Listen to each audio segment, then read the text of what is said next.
કેમ છો મિત્રો? તો મિત્રો આજે આપણે જોવાનું છે ગુજરાતીનું 7મું ચેપ્ટર એટલે કાવ્ય એટલે શું કહેવાય કે પગલે પગલે. તો પહેલાં આપણે લેખક પરિચય જોઈ લઈએ. તો કે આ કાવ્યના લેખક કોણ છે? તો કે સંત બાલ. એમનો જન્મ ક્યારે? તો કે 26/8/1904 અને એનું મૃત્યુ ક્યારે થયું? તો કે 26/3/1982માં. સંત બાલનો જન્મ મોરબી તાલુકામાં આવેલા ટોળ ગામમાં થયો હતો. સંત બાલનું સંસારી નામ શિવલાલ હતું. તેઓ ક્રાંતિકારી જૈન સંત હતા. તેમણે જૈન ધર્મ, ભારતીય દર્શનો તેમજ આધ્યાત્મ વિષયક વિપુલ સાહિત્ય સર્જક કર્યું હતું. સમાજ ઘડતરના કાર્યો કર્યા હતા. તેમણે પ્રેરણાથી ગુજરાત અને મહારાષ્ટ્રમાં કેટલીક સંસ્થાઓ મુનિશ્રીઓના આદર્શ પ્રમાણે કાર્ય કરી રહી છે.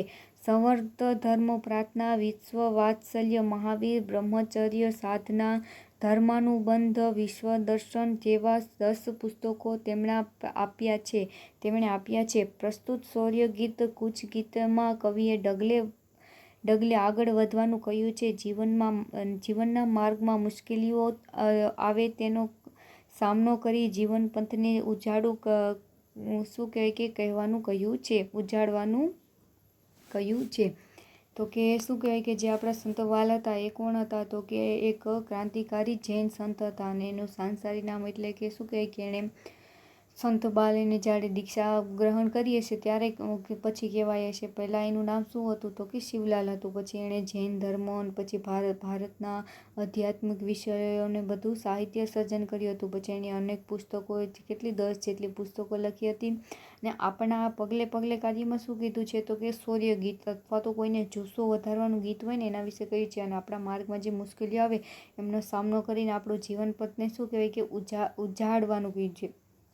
એટલે શું કહે કે એને રોશન કરવાનું કહ્યું છે. તો કે પગલે પગલે સાવધ રહીને પ્રેમળતા પ્રગટાવીએ જાવ. તો કે શું કહે કે જે આપણે એક એક પગલું આપણે જીવનમાં આગળ વધીએ એમાં શું કહેવાય કે સાવધાન રહીએ અને શું કહેવાય કે જે પ્રેમળતા હોય છે એ શું કહેવાય કે પ્રગટાવવાની કહી છે. પછી અંતરને અજવાળી એ વીરા પથ તારો કાપીએ જા. તો શું કહે કે અંતર જે અંદરની શું કહે એને શું કહે કે અજવાળ રાખવાનું. એમાં શું કહે કે આપણે અંતરમાં ક્યાંય ખોટ આવી જોઈએ નહીં. અને શું કહે કે પથ તારો કાપીએ જા. અને જે તારો રસ્તો છે એને શું કહે તું કાપીએ જા. કાંટા આવે કંદર આવે ધોમ ધખનતી રેતી આવે ખાડાની ધારે ને ધારે ધૈર્ય ધારી ચાલ્યો જા. તો કે કાંટા આવે, કંકડ આવે કે ગરમ ગરમ રેતી આવે પણ તું કહે શું કહેવાય કે ખાંડાની ધારે એટલે કે શું કહેવાય કે આપણે ખાંડું એટલે શું કહે કે તલવારની ધાર જેમ શું કહે કે કેવી અણીદાર હોય એવી રીતના તું કહે કે ધૈર્યને ધારણ કરીને ચાલ્યો જા. દુર્ગમ પથને કાપ્યો જા કે જે ગમે એટલું મુશ્કેલ તારો જે રસ્તો છે એને તું કહેવાય કે કાપી જા એટલે શું કહે કે પસાર કરી જા. હિંમત તારી ખોતો ના સ્વાર્થ સામે જોતો ના. એટલે શું કહે કે તારી હિંમત જોતો નહીં અને તું તારું શું કહે કે સ્વાર્થી બનતો નહીં અને તારા સ્વાર્થમાં સામે જોતો નહીં. શિસ્ત શાંતિ ને સેવાનો તું પાઠ સૌને આપ્યો જા. અને શું કહેવાય કે શિસ્ત શાંતિ અને સેવાનો જે પાઠ છે તું બધાને આપ્યો જા અને દુર્ગમ પંથ કાપ્યો જા. એટલે શું કહે કે તું તારો દુર્ગમ પંથ કાપ્યો જા. તો કે શું કહે કે એક ક્રાંતિકારી હતા અને ક્રાંતિકારી એટલે આપણે ભારત દેશને આઝાદ કરવામાં શું કહે કે મહત્વનો ફાળો શું કહે કે દરેકનો રહેલો છે. તો એ સમયના લોકોને શું કહે કે જુસ્સો વધારવા માટે આવું સરસ મજાનું શૌર્ય ગીત એમણે આપ્યું હતું. તો કે આપણે હવે શબ્દ સમજૂતી જોઈ લઈએ. તો કે ધોમ એટલે શું? તો કે સૂર્ય સખત તડકો, ખાંડું એટલે તલવાર, ધૈર્ય એટલે ધીરજ, દુર્ગમ એટલે મુશ્કેલી માર્ગ, શિસ્ત એટલે આજ્ઞા કે નિયમમાં રહેવું તે. હવે શું છે? તો કે ભાષા સજ્જતા આપેલી છે. તો કે 5મા ધોરણમાં તમે સંજ્ઞા નામ વિશે શીખી ગયા છો. વ્યક્તિ, પ્રાણી, પદાર્થ કે વસ્તુને સૂચવે તે સંજ્ઞા કહેવાય છે. તો હવે આપણે આગળ શું શીખશું? તો કે નીચે કેટલીક સંજ્ઞાઓ આપી છે તે વાંચો. તો કે ઝાડ, નદી, પર્વત, સરોવર, પશુ, પંખી, નગર, ગામ, શાળા અને ફૂલ. ઉપરના આપેલા નામો સંજ્ઞા તે નામથી ઓળખાતા આખા સમૂહને તેમજ તેમના દરેક લાગુ પડે છે. આથી તે જાતિવાચક સંજ્ઞા છે. તો કે જો કોઈ ઝાડની વાત થઈ જાય તો કે શું કહેવાય કે આ બધા ઝાડની વાત આવી ગઈ. પછી લીમડાનું હોય, આંબાનું હોય, પછી નાળિયેરી હોય તો એ બધા શું કહેવાય કે ઝાડમાં આવે. તો એ બધા આખા સમૂહની વાત થઈ ગઈ. પછી એવી રીતના નદી છે તો પછી ગંગા નદી હોય, યમુના નદી હોય, સરસ્વતી એ બધી નદીની વાત થઈ ગઈ. પછી પર્વત છે તો ગિરનાર છે, કૈલાસ છે એ બધા પર્વત. એવી રીતના શું કહેવાય કે જે આ બધા શબ્દો છે કેવા છે? તો કે સમૂહવાચક જાતિવાચક સંજ્ઞા કહેવાય. એટલે શું તો કે કોઈ પણ એક આખી જાતિ બતાવે, ઝાડ છે તો એ કોની તો કે બધા જ ઝાડવા હોય એની શું કહેવાય કે જાતિ બતાવે છે. પછી શું કહેવાય કે આવી બીજી જાતિવાચક સંજ્ઞાઓ પાઠ્યપુસ્તકમાંથી શોધીને લખો. તો આપણે પાઠ્યપુસ્તકમાં આવી જાતિવાચક સંજ્ઞાઓ આપેલી હોય તો એ શું કહે કે શોધીને આપણે લખવાની છે. પછી નીચેની સંજ્ઞાઓ વાંચો તો કે વલ્લભભાઈ, ગાંધીજી, પ્રિયા, કબીરવડ, હિમાલય, ગંગા નદી, ભાવનગર ને સુરત. તો આ બધી સંજ્ઞાઓ કોઈ ચોક્કસ વ્યક્તિની તથા સ્થળને ઓળખ આપે છે. એટલે કે તે નામથી ઓળખાતી એક વ્યક્તિ અથવા એ સ્થળને જ લાગુ પડે છે. આથી તે વ્યક્તિવાચક સંજ્ઞા કહે છે. કે શું કે કોઈ પર્ટિક્યુલર વલ્લભભાઈ, ગાંધીજી, પ્રિયા, કબીરવડ, તો એ શું કે પર્ટિક્યુલર આ જ વસ્તુ અને આ જ વ્યક્તિની વાત થઈ છે એટલે એને કઈ સંજ્ઞા કહેવાય તો કે વ્યક્તિવાચક, કે કોઈ પણ એક જ વ્યક્તિની વાત થાય છે. આવી બીજી વ્યક્તિવાચક સંજ્ઞાઓ પાઠ્યપુસ્તકમાંથી શોધીને લખો. તો આપણે શું કહીએ કે આવી વ્યક્તિવાચક એટલે કોઈ પણ એક જ ની વાત કરી હોય, કે આપણે આગળ હતું આપણે આપણું ચેપ્ટરને જે ભણાવે એમાં કોઈ પણ એક વ્યક્તિની વાત થઈ ગઈ તો એ કઈ સંજ્ઞા કહેવાય તો કે આપણી વ્યક્તિવાચક સંજ્ઞા થઈ ગઈ. પછી હવે શું આપેલું છે તો કે અભ્યાસ આપેલો છે. તો કે નીચેના પ્રશ્નોના ઉત્તર માટે આપેલા વિકલ્પોમાંથી સાચો ઉત્તર શોધી તેનો ક્રમ અક્ષર પ્રમાણે સામેના બોક્સ આપેલા છે એમાં લખો.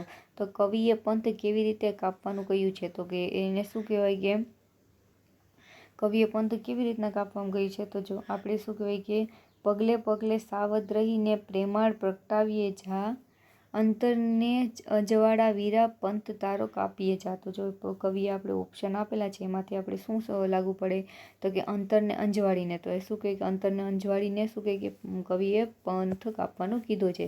પછી ખાંડાની ધાર કેવી રીતે ચાલે છે તો કે જો અહીંયા આપણે શું કહેવાય કે ખાંડાની ધારે ને ધારે ધૈર્ય ધારી ચાલ્યો જા. તો શું કહેવાય કે કેવી રીતના ચાલે છે તો કે ધીરજથી.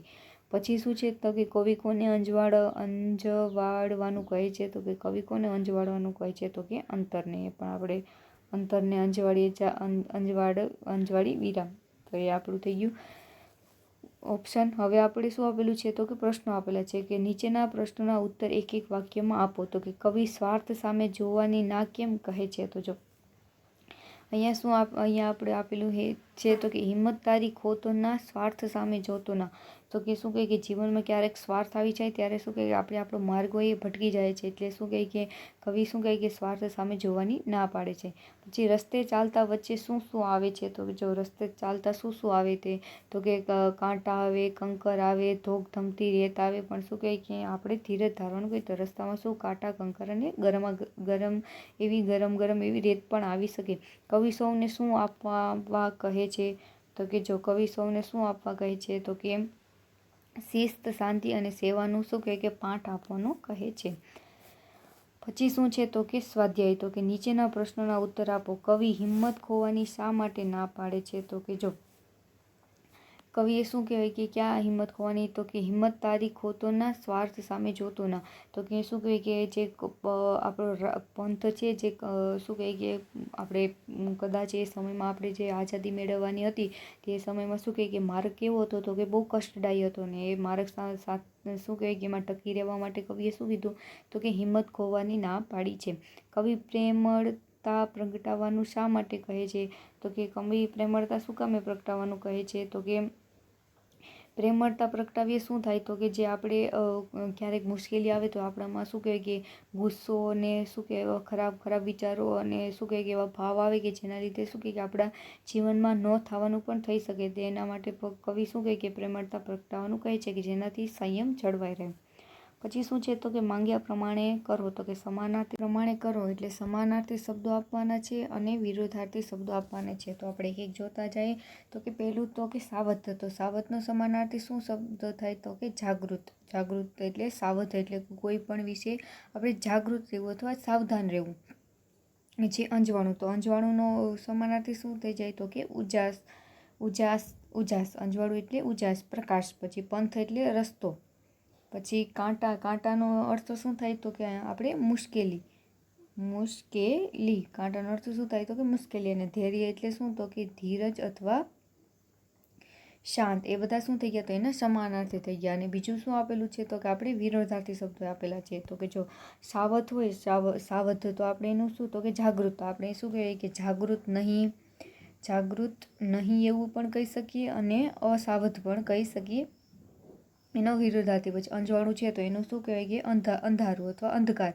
પછી પ્રેમ છે તો એનું શું થઈ જાય વિરોધી, તો કે નફરત. પછી દુર્ગમ છે, દુર્ગમ એટલે બહુ મુશ્કેલીવાળું, તો એનું શું થઈ જાય તો કે સુગમ અથવા સરળ. અને સ્વાર્થ છે તો સ્વાર્થનું વિરોધાર્થી શું થાય તો કે નિસ્વાર્થ. હવે શું આપેલું છે તો કે નીચેના શબ્દોને શબ્દકોશના ક્રમમાં ગોઠવીને તેના શબ્દકોશમાંથી અર્થ શોધો. તો આપણે શબ્દકોશના ક્રમમાં ગોઠવવાના છે અને એ શબ્દોના અર્થ શોધવાના છે. તો જો સૌથી પહેલાં શું આવે તો કે અપેક્ષા. તો પહેલો શબ્દ શું આવે તો કે અપેક્ષા. એનો અર્થ શું થાય તો કે આશા રાખવી. અપેક્ષા એટલે આશા.